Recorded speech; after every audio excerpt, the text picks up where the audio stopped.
بزرگ فرماتے ہیں میں نے دعا مانگنے کا طریقہ اپنی بیوی سے سیکھا۔ حضرت وہ کس طرح؟ فرمانے لگے میری بیوی نے نا مجھے کوئی کام بتایا، کچھ پیسوں کی ضرورت کے لیے کہا، تو میں نے اسے کہا کہ بھئی ابھی میرے پاس نہیں ہے، کچھ دنوں میں آتے ہیں تو میں دے دوں گا۔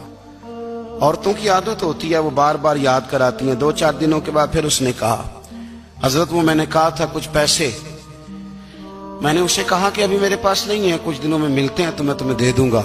اس نے کچھ دنوں کے بعد پھر کہا حضور وہ میں نے کچھ پیسے کہے تھے۔ فرماتے میں نے ڈانٹ دیا، میں نے کہا کہ کیا تو روز مجھے شرمندہ کرتی ہے، کہا نا میرے پاس نہیں ہے، ہوں گے تو دے دوں گا، تو روز یاد کراتی ہے۔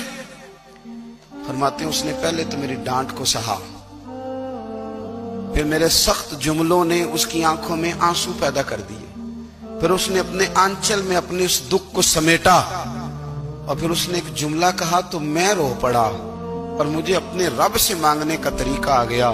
مجھے کہنے لگی حضرت جی آپ نے ڈانٹ دیا، میں نے سہ لیا، پر آپ ہی میرے شوہر ہیں، بتائیں نا آپ سے نہ کہوں تو میں کس سے جا کے کہوں۔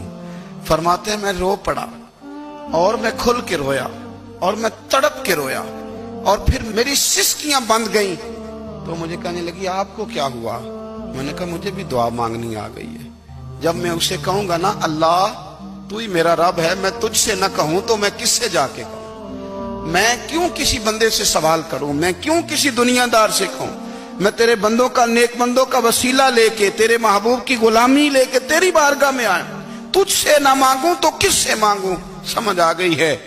جب میں اس رنگ میں مانگوں گا تو پھر رب میرے اوپر بڑا ہی فضل فرمائے گا۔